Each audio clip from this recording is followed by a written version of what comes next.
Hey there, I'm Emma. I'm a writer, recipe developer, and cake baker.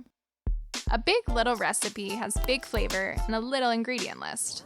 Today, our food stylist Anna is making my recipe for a super simple apple cake. Butter the bottom, but not the sides. This helps the cake rise. The eggs and brown sugar are going to mix for 8 whole minutes. That gives us plenty of time to peel and chop the apples. White whole wheat flour has a subtle nutty flavor. Switching to a spatula means we won't deflate our fluffy batter. Look at all those apples. It'll need over an hour in the oven, so sit back and relax. Run a knife around the edge. No crumb left behind.